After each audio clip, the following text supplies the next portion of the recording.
Hello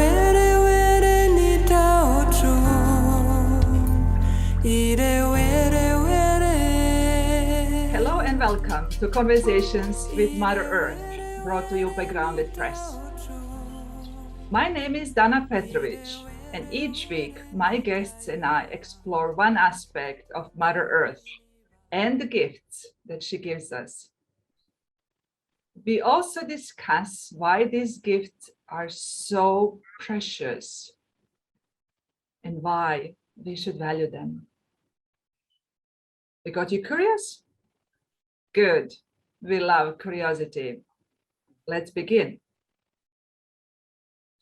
Today, on Conversations with Mother Earth, we are going to dedicate our time to discuss the unique woven and dyed cloth called Batik.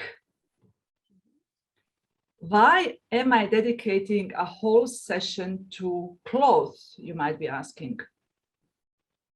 The answer is because weaving and designing clothes resembles and parallels life itself.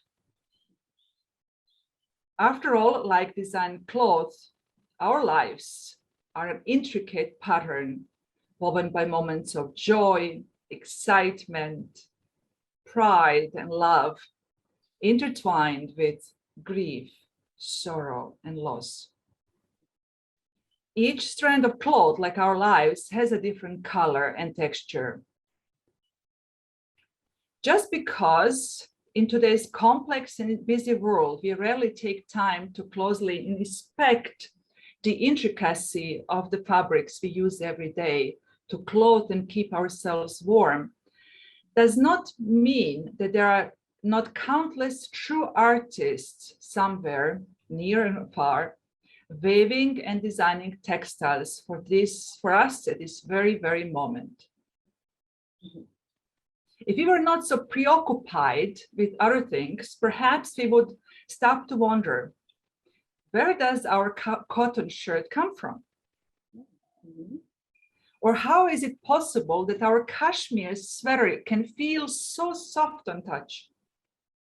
And how is it that each fine thread, with its unique, vibrant color, can be so artistically waved into resplendent patterns? All types of weaving and designing clothes have earned their right to be at the center of conversations with Mother Earth, but today's focus is on a very distinctive textile, renowned for its culturally rich and complex, colorful depth. I am talking, as I mentioned at the beginning, about batik, which is a millennia-old art form brought meticulously to life by accomplished artisans, repeating the process of waxing, dyeing, and boiling. To learn more about batik, we are traveling again virtually to Indonesia, a country blessed with majestic landscapes and timeless cultural traditions. Our speaker today is Putu Arnany, the owner of Batik Popular, I hope to pronounce it right, a purveyor of some of the most beautiful batik products in the world. Nani, as I'm told that you're often called, welcome to Conversations on Mother Earth. Thank you so much for inviting me. You have a fascinating profession, Nani. Tell us about yourself, your company, Batik Popular, and where are you based in Indonesia? Okay, my name is Putu Arnany, and I was born in 1953 in Denpasar, Bali, island of Bali, Indonesia. And I have one brother and one sister. They are twins, and I'm married to Argentinian. It's Anibal Oprandi, and I have 4 children and 7 grandchildren. Wow, wow, you don't look like a granny now. I have 7. And okay, I will a little bit myself. When I'm graduating, I'm sorry, my English, high school, I asked my parents, can I go to university? But they say no, no, because you have to continue, the business, the batik business, and develop even more. Well, I'm not allowed. And then I stuck. And then finally, 1972, decided to go to Jakarta to learn about the fashion designing, for the batik and etc. And then, yes, I finished it for two years, almost 2 years. And then back to Bali and opened the brands, a boutique and gallery, batik gallery, and doing very well, successfully. And because I'm created more things like a batik painting. I live in Yogyakarta for 9 years, and then I work with the artists there and give them some idea, some colors and capitals, to build that. I love to help them. And to help one artist, it means we can help 15 people or 20 people. Yes, exactly. That's my goal. Yeah, that's my goal, because the batik is they are what you call it, the combination between the artist and the worker. It's not only one person to do the batik. There are many of them like that. Well, my shop on my gallery is in that time, and we opened that in 1974. The only one in Bali. Incredible. It's almost 50 years. Yeah, I did a good job.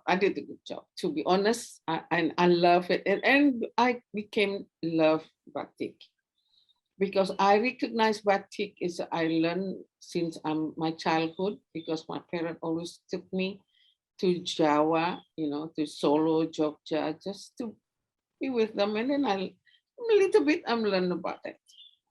Awesome. Yeah. Bali, Indonesia and batik go together a long way back in history. I think I read. How old is batik? And is it fair to say that islands of Java and Bali are the true mystical homelands of the art of batik? Well, if you ask me how old batik, as far as I know,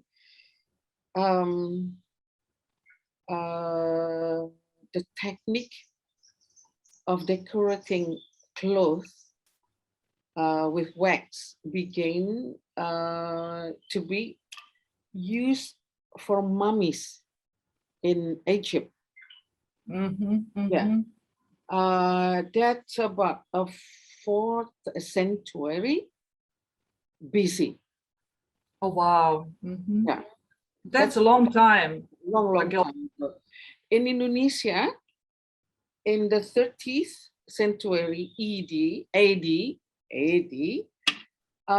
in East Java, a statue of a Hindu and Buddhist temple was found with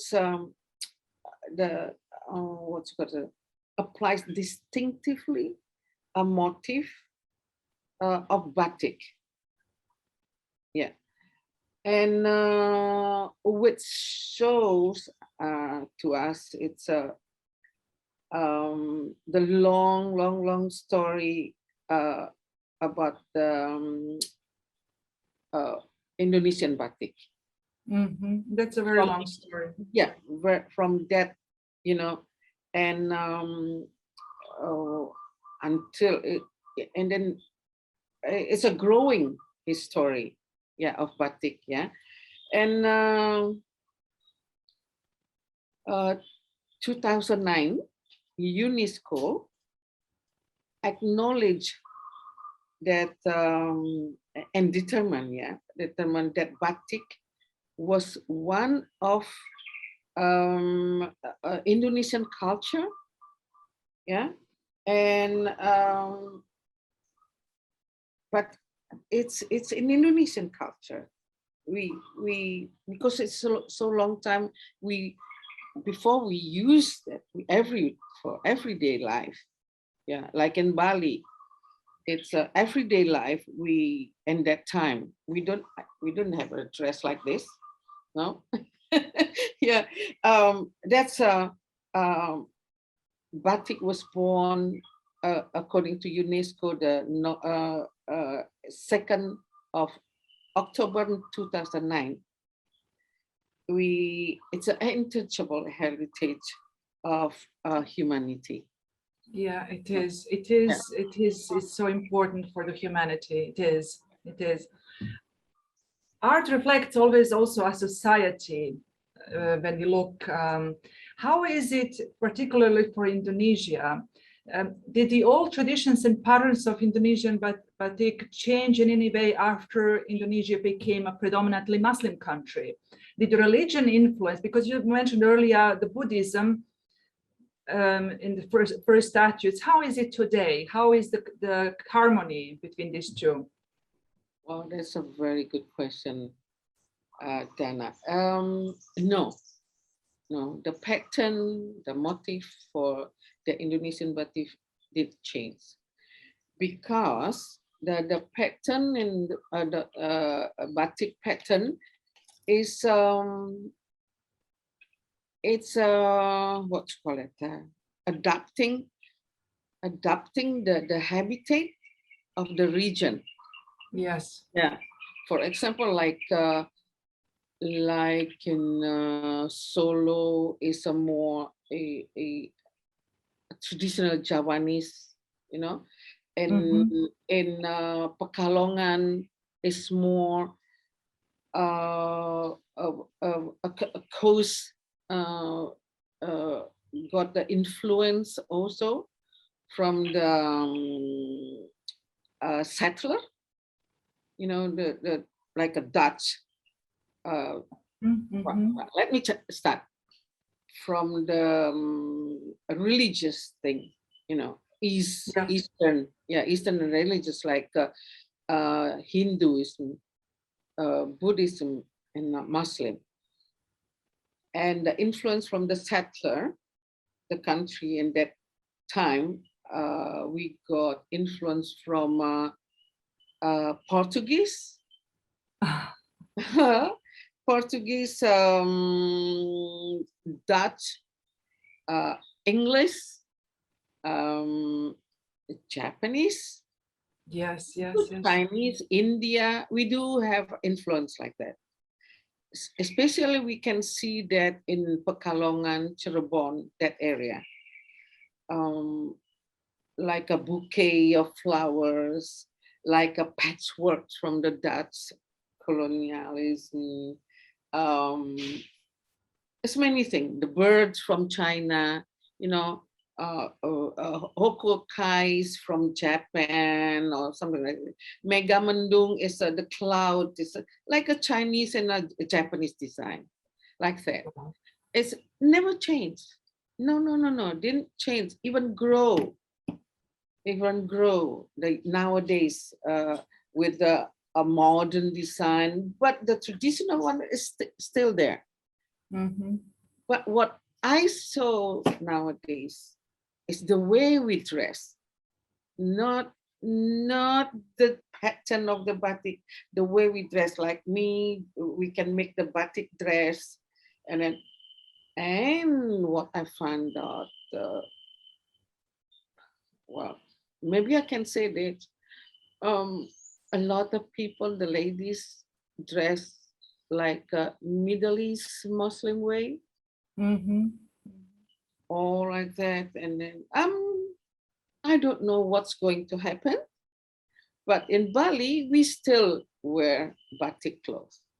Yeah. For sure, because almost for everyday life, we go to the temple, we go for the prayer, we wear batik, you know, yeah, it's a kebaya, something like that. With Nice. yeah, something. That's the pattern. No, no change. No Yeah, change. yeah, yeah. Tell Nani, tell my listeners what makes actually batik unique. Ah, okay. Batik,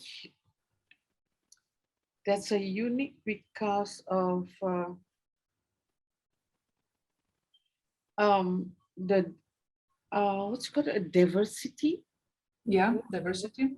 of Indonesian art and culture, and also the technique, the process is a very, I would say, a difficult for, you know, it's so need passion, you know, the worker to do the dots and everything. Yes. Yeah. And because batik is mean a writing dot. So Yeah. that's the meaning behind the That's word. that's Okay. a Javanese language word. Amba, it's mean writing. Tik tik, it's mean dot. Batik is mean handwriting dot. We Interesting. combine with line and everything like that. It's yeah, quite a hard job to do it. You Yes. really, really, and uh, and also for the handwriting batik, we call handmade or handwriting batik, the pure one. It's a unique. It's only one piece. It's not going to be the same because the artist also doing it and the worker doing it a different way. The intricate and it's not only one piece in Indonesia, but and one piece in the whole world. Yeah. Yeah. I will Yeah. say that that's the unique of batik. And it's the technique is actually, it's not only waving, but it's also applying wax and drying, removing it and all that. Yes. The process, if we're talking about the process, is a very long process. One batik handmade one is for 3 months to finish it, or 6 months to finish it. Yeah. Oh, wow. Wow. Yeah. One can appreciate more next time you buy batik. That's why if we saw this behind me, this is all the Yes. process. Yeah. And like this one, you know, the intricate look. Beautiful. Yeah. This is everything. Everything is a by hand. From the Beautiful. start, from the white clothes or white cotton or silk is by hand. Nothing. Yeah. And if you ask me about the process of the batik, well, I'll try my best, okay? I'll try my best to explain it in English. A little bit difficult for me, but okay. First, you have to know about the tools because it's something different from, I would say, you have to have a tub, you have to have to rinse, you know, to soak, and a stove, a small stove, and a small wok. Later on, maybe I will show you a little bit and we do have some we call to write down for the wax, hot wax here. We call chanting. This is a handmade chanting. Interesting. Or also we do have for hand stamp chanting. The from copper or wood, a stem. Okay. What is wax for the batik is not a pure wax. You have to mix with other things, especially for batik. We have wax to block, we call blocking. We have wax to do the line, the dots. Yeah, that's the different. And for cotton, also different wax than for the silk wax. Okay, and the clothes that we use for batik, they are cotton. Yeah, in cotton we do have 3 different quality: the primissima, prima, and biru. For the hand painted batik, we use the primissima, the fine cotton. And we do use rayon, a voile, sometimes linen, what's called it, silk. The silk also, we do have silk from China, the plain one, the silk. And also we do a hand woven silk, Indonesian silk. Yeah. Okay. Can I continue the Please, Yep. pass it. And the color we use that we call that from indigo sol. Indigo, it's mean sol is when sun. Yes. Right? And we need sun to do the coloring. And also we use natol. Okay.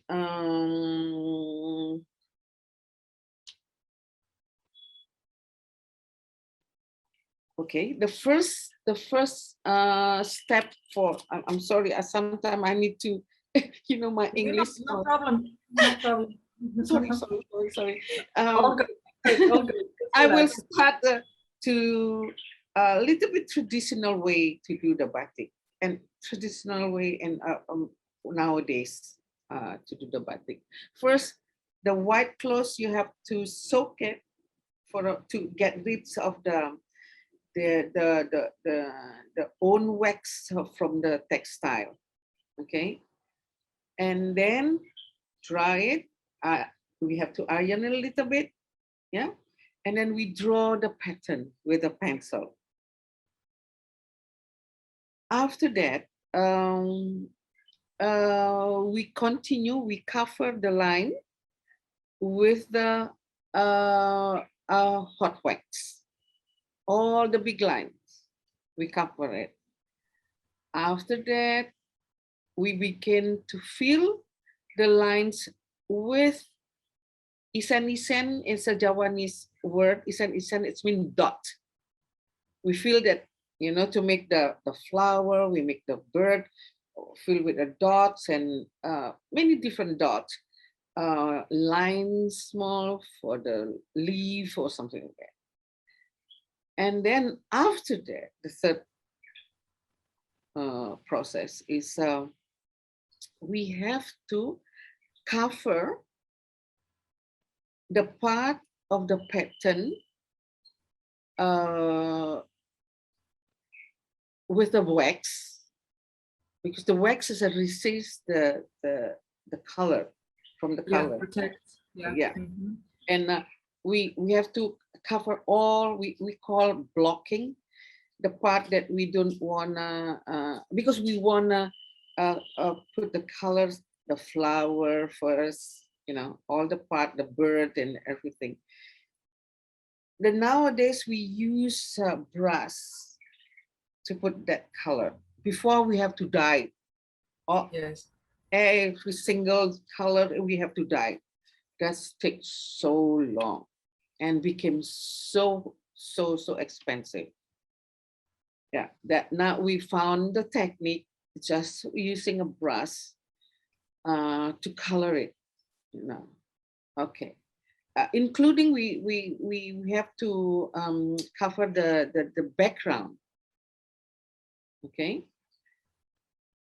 After that, we have immediately we have to soak it or immerse it with the HCl, HCl and nitrate. Oh, wait.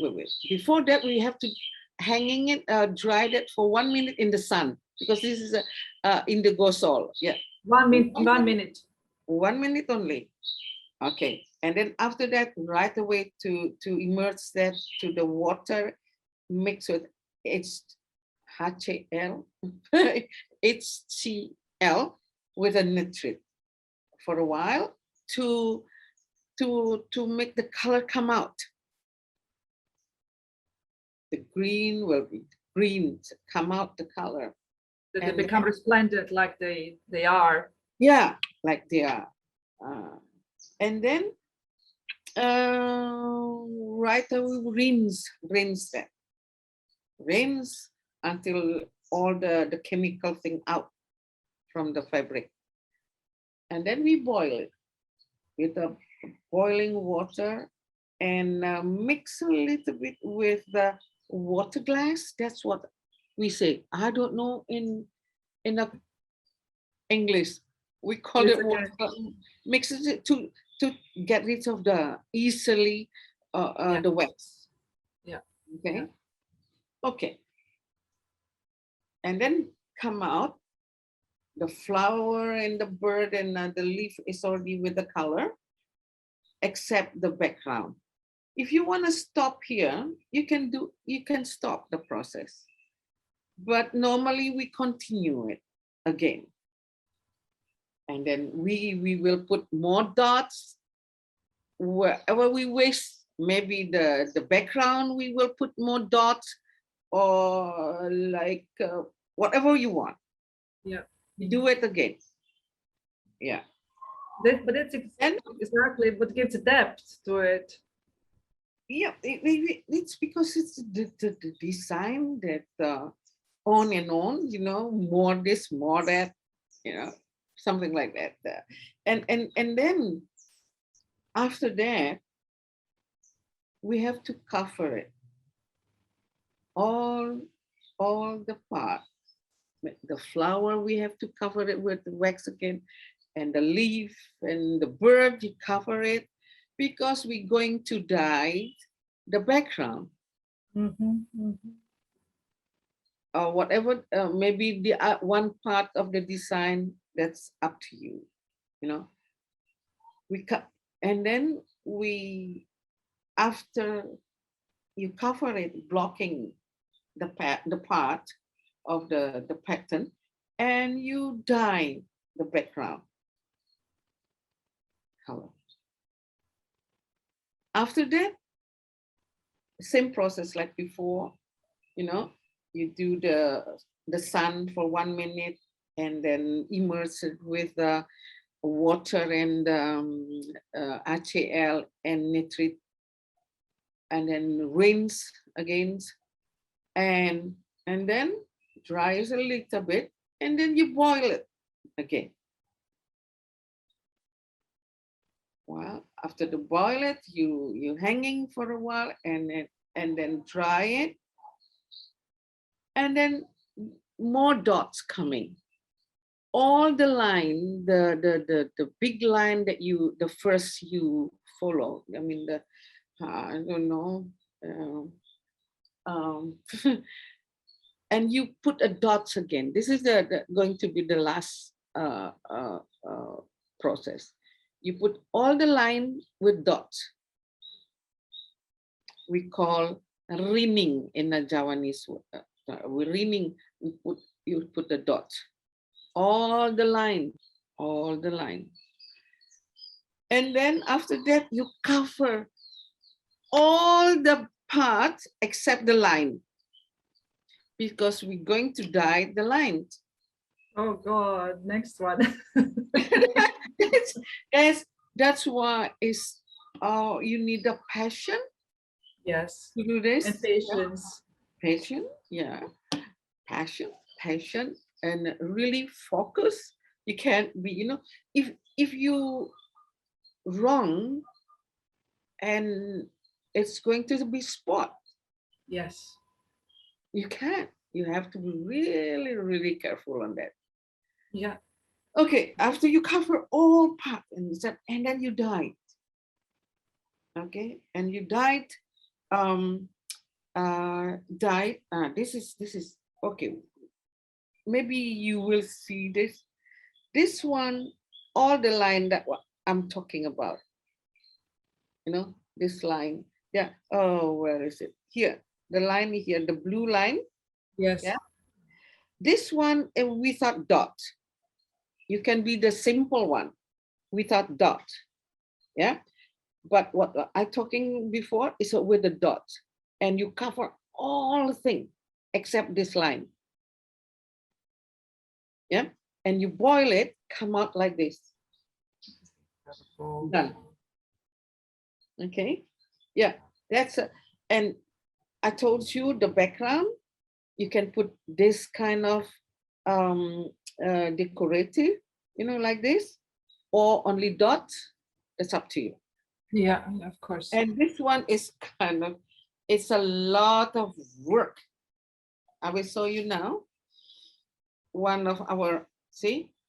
Wow, that is truly resplendent. That is beautiful. Yeah, that's one of them. Okay, that's the process. That is a long That's why process. we said, yeah, that's why we said only one in the world. That's for the hand painted one.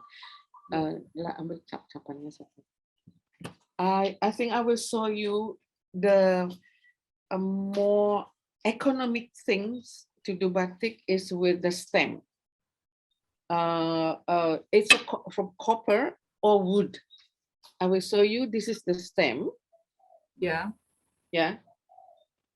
Instead of a handwriting, with the wax, we just use block like that. Yeah, yeah. And that way you can also replicate the pattern. Replicate is they all will be the same pattern, the same. Exactly. Yeah, that's a less work. Yeah, but still, even there, you still have to apply wax. You still have to put it up for a minute. And sometimes combination with the hand also. Yeah, that we call as a batik kombinasi, combination batik, because from a stem and hand. Yeah, still hand. Lots of work. I hope that my listeners will appreciate batik patterns in the future way more. In case you're fortunate to have already one, if you visited Bali or other parts of Indonesia before, I hope that you appreciate that you pull out that beautiful batik from your wardrobe and you look at it again and see all the work that went into it. Yeah, into the production. And I think you want to know beside of batik, you want to know what else that we have. Yeah, exactly. That was another question. Next question. What are other patterns that you celebrate in Indonesia? What part of what patterns? So batik is not the only one. Yes. We do, like in Bali, we do have a hand woven. We call a songket. We call ikat. We have a double ikat. Only one in Indonesia is that's from Tenganan village in Bali. That takes so long time to make it. It's a fantastic thing we do have. And also we do have a Prada. We call Prada in Balinese. It's a gold paint on the clothes. We call that. And we have a tie-dye also. We do have hand broidery. Yeah, we do have. We have beading, bead now for our kabaya, for the dance, the dancer. You know, we have so many things. And oh, I we have a Zumba. You must be you heard about Zumba cloth. You know, Yes, yeah, yes, I did. woven Zumba. It's a fantastic thing. Yeah, yeah. Yeah. The the the hand woven in Bali, fantastic. Is it fair to say, Nani, that you have as many as many patterns and as Indonesia has islands? I mean, your cultural diversity. Mhm. Uh, you mean the batik is originally where we found that it's from Java. Yeah. Yeah. Um, um, Java Island. Uh, that's what we call batik. I explained you before, you know, Yes. Yeah. Yeah. batik, the Javanese language, because we do found that in Java. But now Yeah. it's a spread all over Indonesia. Like in Bali, I make batik also in Bali. Yeah. But I didn't call them Bali batik or something like that. It's Indonesian batik. Come on. Exactly. Yeah, Exactly. I'm not going to say Bali batik or Jawa. No, no, no. We now it's an Indonesian batik. Yes, Like, exactly, exactly. yeah. Now, what I was trying to ask is, Mm. Indonesia is such a diverse, culturally diverse country, so Uh-huh. which rich traditions and different islands, which all developed its own traditions. So, is that also reflected in patterns? Oh, yes, reflecting pattern and also the habitat of the regions. Yeah, Mhm. like in Bali, Bali pattern will be ambil itu yang itu yang Prada itu. It's a Bali kind of little bit different the Pradanya nah itu dah. You like this, you know, the Balinese pattern, you know, Wow. this one. Wow. Yeah. Yeah, Bali. It's the flowers will be like that. Yeah, That's and beautiful. yeah, and also we got influence from the Egypt things, and we use swastika also, but Bali swastika, Hindu swastika, not Yes, yeah, I and know. a lotus in Bali, and I create also France Japanese flower. It's a habitat of the region. Yeah. And the one, Nanny, that you're holding, would that be something for the temple, for example? The one Uh, you're this one, yes, for a temple, decorating for the temple, for the Balinese houses, and also to use for a costume. oh, really? This one is for the hat, for a man's hat. Oh, really? Yeah, yeah. Very beautiful. Very Yeah. beautiful. Conversation. I mean, the podcast is called Conversations with Mother Earth, and another aspect of that is, I think it's obvious, but I'm still asking to hear your opinion. Batik celebrates life, Mhm. celebrates the beauty of nature, doesn't it? Mhm. Exactly. It's a nature and a life, because the pattern of the batik also, you know, aduh, bahasa Inggrisnya, we use that, for example, for the wedding, yeah, Yeah. it's a Beginning different of new. patterns, you know, for the pride of one of the owners, a different, they are, and a parang, for example, parang batik, is what you call it, the force, you know, like that. And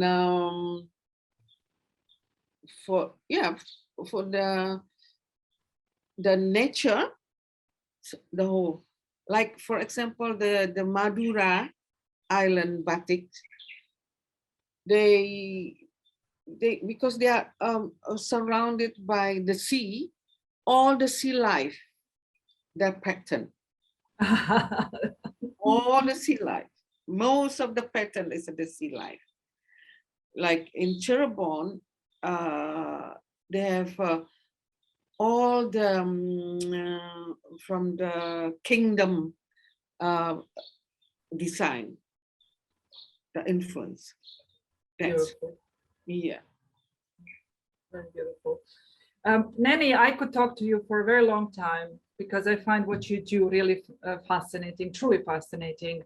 And it's an important job that you are doing because you are keeping traditions alive. You're keeping rich cultural history alive in Indonesia with your work. At the same time, you are an ambassador for Indonesia with Batik. So I'm sure that my listeners are curious about you as well. And where can they find you if they look for you? Are you on social media? Okay. Before, I forgot to mention a little bit. Yes. We do have problem, to maintain I'm a little bit worried because it's so hard to find the young people, willing to be a batiker, because the, um, the situation now in the Indonesia, they wanna to be a shopkeeper, beautiful. They don't want to be focusing to do the batik. We do. It's mentioned it. I hope one, young people willing to learn about batik. I try to preserve it. I promise to the Mother Earth, to Indonesia, that I'm going to keep doing it. Yeah. Thank you for doing that. As any artist, no, I mean, this is pure art. This is pure art. Yeah. I hope one day it's people will, okay, we will do it. We will do it. Yeah, I hope so too. I hope so too, because as any artist, and if you talk to any artist, for example, do some drawings. It takes time. It takes time. It takes patience. It takes dedication. The same with writing. It happens in hours where nobody sees us. This is where the best work happens with art. The same with what you just described. This is the process nobody sees. Yet at the end is the beauty of this tapestry or the textile or whatever you produce, which takes your breath away. So I think batik will become an exclusive thing. I don't. But we try to encourage the people, Indonesian people, to wear batik clothes, the real one. Yeah, for example, for the office, custom or everything. We try our best. Yeah.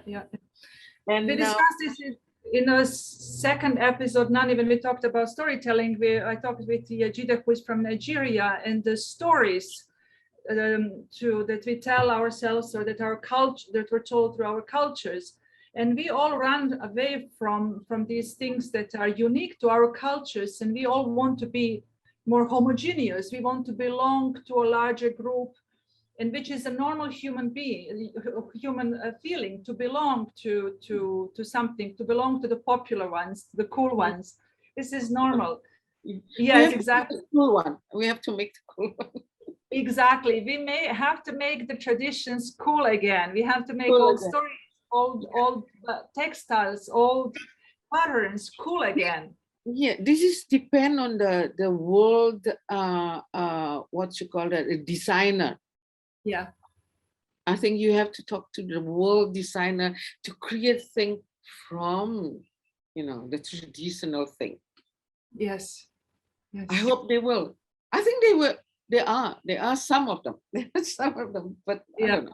Yeah. No, it's very important. It's very important to keep the tradition alive because it's knowledge, it's so tradition, it's history, it's art, everything in it, beauty, everything. Yeah. Okay, you asked me about where you can find us. It's the name is the company is Batik Popular. Yeah, The Gajah Mada Street. That's our first store, Gajah Mada Street in Denpasar, in the center of Denpasar.